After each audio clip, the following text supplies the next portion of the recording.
আমাদের দরকার ঐক্য। জনগণ যদি ঐক্যবদ্ধ না হয় তাহলে আমরা আবার আমাদের স্বপ্ন বেহাত হয়ে যেতে দেখব। জনগণের ঐক্য ছিল বলেই আমরা অত বড় জগদ্দল পাথর শেখ হাসিনা আজীবন বন্দোবস্ত করে ফেলেছিলেন। জনগণের ঐক্য হয়েছিল বলেই আমরা তাকে পরাজিত করতে পেরেছি, পালিয়ে যেতে বাধ্য করতে পেরেছি। যদি জনগণের ঐক্য থাকে তাহলে এই দেশে ফ্যাসিবাদ যেমন পালিয়েছে, ফ্যাসিবাদী ব্যবস্থাকে আমরা কবর দিতে পারবো। আর যে লুটপাটের রাজত্ব, দুর্নীতির রাজত্ব কায়েম হয়েছে তাকে আমরা কবর দিতে পারবো। যে কোনো অভ্যুত্থান, বিপ্লব নতুন ব্যবস্থার জন্ম দেয়, নতুন মানুষের জন্ম দেয়।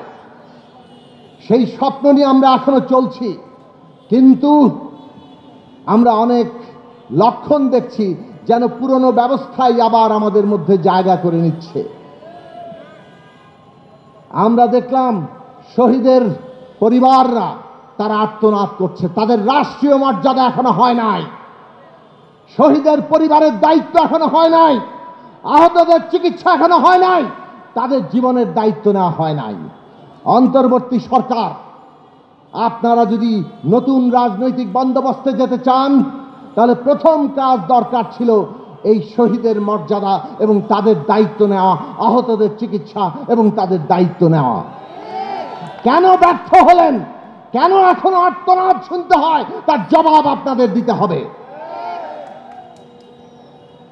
বাংলাদেশে এই যে আমরা নতুন বন্দোবস্তের স্বপ্ন দেখি, স্বপ্নটা যে আপনারা ধারণ করেন তার প্রমাণ আমরা দেখতে পাচ্ছি না। এখানে উল্লেখ হয়েছে রানা প্লাজায় 1175 জন শ্রমিক নিহত হয়েছিল। একটা সংগঠন, গার্মেন্টস শ্রমিক সংহতি, বাড়ি বাড়ি গিয়ে প্রত্যেকের পরিচয়, তার জীবন, তার গল্পকে লিপিবদ্ধ করেছে।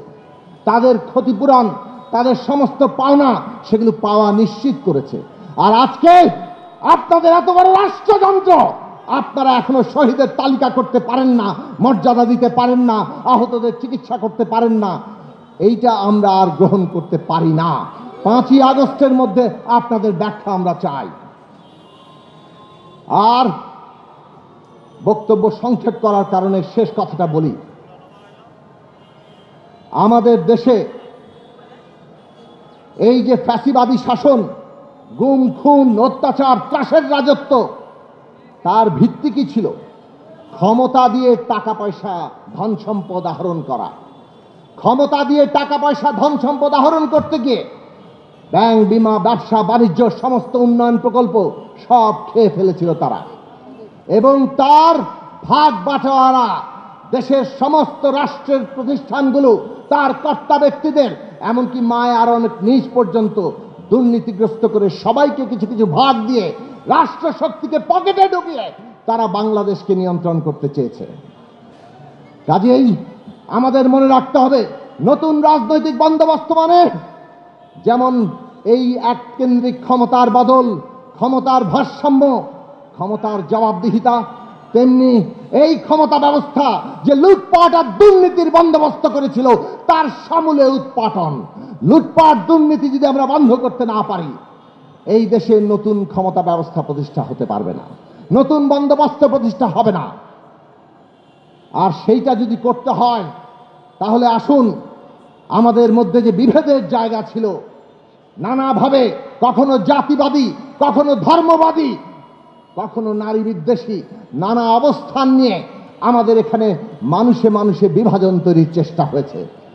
আজকে বাংলাদেশে নারী পুরুষ কিংবা বাঙালি চাকমা মারমা কিংবা হিন্দু মুসলমান বৌদ্ধ খ্রিস্টান যার যা পরিচয়ই আছে, সেই পরিচয়ের সাথে সবার ঊর্ধ্বে পরিচয়টা হচ্ছে তারা বাংলাদেশের নাগরিক। এই প্রত্যেকের নাগরিক মর্যাদা, তাদের অধিকার প্রতিষ্ঠা করে তার উপর দাঁড়াবে বাংলাদেশে নতুন রাজনৈতিক বন্দোবস্ত। আর সেইটা যদি আমরা দাঁড় করাতে পারি, তার রাজনৈতিক শক্তি যদি আমরা গড়ে তুলতে পারি, তাহলেই আমরা শহীদের রক্তের ঋণ পূরণ করতে পারবো। সেই লড়াই আপনারা অব্যাহত রাখবেন। গণসংহতি আন্দোলন জন্ম থেকে রাজপথে আছে, গণসংহতি আন্দোলন আগামী দিনেও রাজপথে থাকবে, জনগণের অধিকারের জন্য লড়াই করবে এবং জনপ্রতিনিধি তৈরি করে রাষ্ট্র ক্ষমতায় গিয়ে জনগণের স্বপ্ন পূরণ করবে, সেই অঙ্গীকার রেখে আজকে